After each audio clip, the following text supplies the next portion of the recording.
414 টাকার রান্নার গ্যাস 1129-এ উঠে 829-এ নেমেছে। সিঁড়ি ভাঙার অঙ্কে নেমেছে। মোদি আর সরকারে ফিরবেন না। যদি কোনোভাবে এপাশ ওপাশ করে ঢুকে যান তাহলে 829টা 1229 হবে, নিশ্চিন্ত থাকতে পারেন 2 মাসের মধ্যে। আমরা বললাম যোগ্যদের চাকরি বজায় থাক, অযোগ্যদের চাকরি যাবে। আর অযোগ্যদের বললাম যাকে 8 লাখ দিয়েছ, 10 লাখ দিয়েছ, 12 লাখ দিয়েছ, তার বাড়ির সামনে গিয়ে বিক্ষোভ দেখাও, আমরা থাকবো। মমতা ব্যানার্জি ভয় পেলেন, কারণ এই 8, 10, 12 লাখের 75% তো কালীঘাটে গেছে। বামফ্রন্টের 1997 থেকে 2010-এর 14 বছরে 13 বার এসএসসি পরীক্ষা হয়েছিল। 1,47,253 জন চাকরি পেয়েছিলেন, একজনেরও চাকরি যায়নি।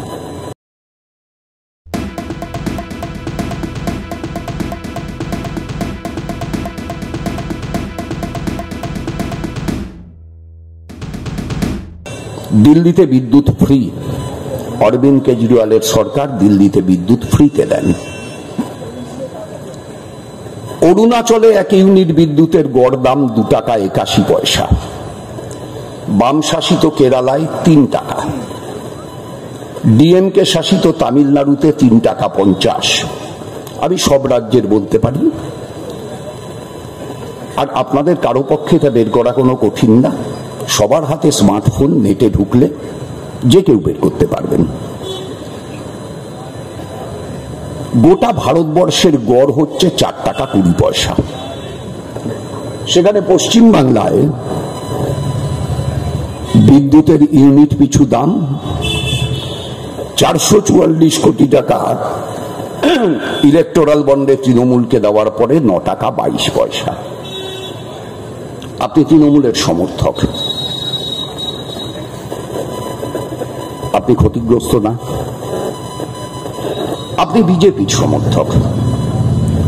35টা ওষুধের কোম্পানি ইলেকটোরাল বন্ডে বিজেপিকে দিয়েছে 1000 কোটি টাকা। বিনিময়ে ওষুধের দাম বাড়ানোর লাইসেন্স মোদিজির কাছ থেকে আদায় করে নিয়েছে। প্রেসারের সাধারণ ওষুধ টেসলা 31শে মার্চ দাম ছিল 7 টাকা 50, 1 এপ্রিল 12 টাকা 50।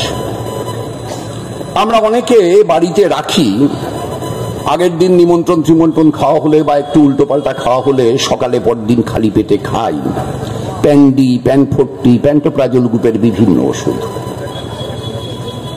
31শে মার্চ ছিল 7 টাকা, 1 এপ্রিল 14 টাকা। সাধারণ জ্বর জারি, গা হাত পা ব্যথা, মাথা ব্যথা, প্যারাসিটামল গ্রুপের ওষুধ পাইরিজেসিড, প্যারাসেট, দাম বাড়ল।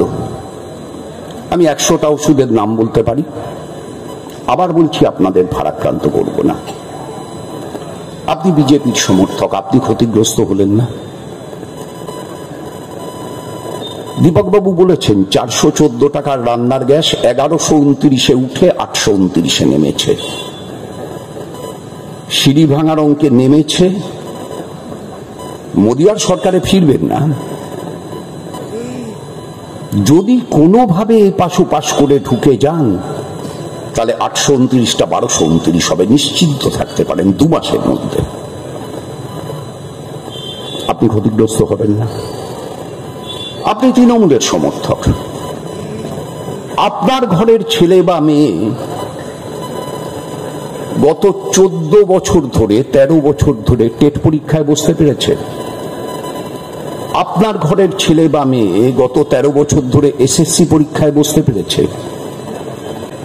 বামফ্রন্টের 1997 থেকে 2010-এর 14 বছরে 13 বার এসএসসি পরীক্ষা হয়েছিল। 1,47,253 জন চাকরি পেয়েছিলেন, একজনেরও চাকরি যায়নি। এই সরকার বামফ্রন্টের শেষ বিজ্ঞাপন 2011 সালে যা করা হয়েছিল সেই বিজ্ঞাপন অনুযায়ী একবার এসএসসির পরীক্ষা নিয়েছিল 2016 সালে। তার চাকরি নিয়ে কি হলো আপনারা জানেন? 25,593 জনের চাকরি হাইকোর্ট বাতিল করে দিল। সাতবার হাইকোর্ট এসএসসি কে টাইম দিল অযোগ্যদের তালিকা দেওয়ার জন্য, এসএসসি দিল না। হাইকোর্টের কাছে কোনো উপায় নেই, সে সব চাকরি বাতিল করে দিল। আমরা বললাম যোগ্যদের চাকরি বজায় থাক, অযোগ্যদের চাকরি যাবে। আর অযোগ্যদের বললাম যাকে 8 লাখ দিয়েছ, 10 লাখ দিয়েছ, 12 লাখ দিয়েছ, তার বাড়ির সামনে গিয়ে বিক্ষোভ দেখাও, আমরা থাকবো। মমতা ব্যানার্জি ভয় পেলেন, কারণ এই 8, 10, 12 লাখের 75 তো কালীঘাটে গেছে, হয় শান্তিনিকেতনে, নয় টালির চালের তলায়। তাহলে এই 75 ফেরত আনবার জন্য যারা এখানে নিয়েছিলেন তারা যদি ওখানে যান, কে আটকাবে, কিভাবে আটকাবে? তাই তিনি 3.5 লক্ষ টাকা একবার দাঁড়ালে ফিজ, ভারতবর্ষের সবচাইতে দামি অ্যাডভোকেট মুকুল রোহতাগিকে দিয়ে সুপ্রিম কোর্টে এসএসসির হয়ে লড়ালেন।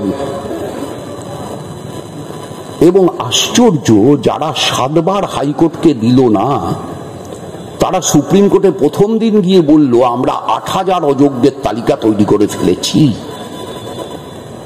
যদি কেউ বলে তৈরি করে ফেলেছি, সুপ্রিম কোর্ট কি বলবে? হলফনামা দিন, নামের তালিকা জমা দিন। তাহলে এই 8000-এর চাকরি যাবে, বাকিরা বেঁচে যাবে।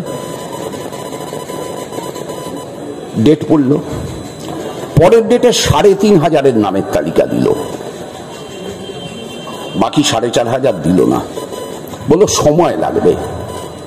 সুপ্রিম কোর্ট পরবর্তী শুনানির ডেট দিল 16 জুন, মানে ভোট শেষ হয়ে যাবে, রেজাল্ট বেরিয়ে যাবে, তারপর।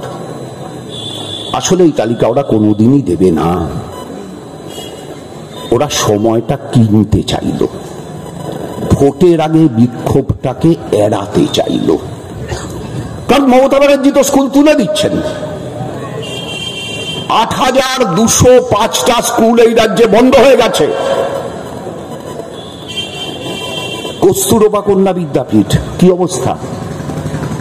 আরবিটি স্কুল যেখানে মানবেন্দ্র পাল শিক্ষক ছিলেন, কি অবস্থা? বরানগরে আমার পাড়ার ভারতী গার্লস ইনস্টিটিউশন বন্ধ হয়ে গেছে। বনহুগলি হাই স্কুল 16 জন ছাত্র। বরানগরে মহিলাদের দ্বিতীয় বিখ্যাত সেরা স্কুল মোহন গার্লস, 2010 সালে 1265 জন ছাত্রী ছিল, 2023 সালে 605 জন। যে রাজকুমারী স্কুলে ভর্তি করবার জন্য মা বাবারা উদ্গ্রীব হয়ে থাকতেন, সেই রাজকুমারী স্কুল এখন বিজ্ঞাপন দিয়ে ছাত্রী ডাকছে স্কুলে ভর্তি হওয়ার জন্য। কোথায় যাচ্ছে শিক্ষা? আপনি তৃণমূল কংগ্রেসের পোস্টার লাগিয়েছেন, আপনি ক্ষতিগ্রস্ত না? প্লিজ চুরি করবেন না। একজন কন্টেন্ট ক্রিয়েটার অত্যন্ত কষ্ট করে তার কাজকে এগিয়ে নিয়েছে, তাই তার কাজকে সাপোর্ট করুন, তার কাজকে ভালোবাসুন, কিন্তু তার কাজ নিজের চ্যানেলে তুলে দেবেন না।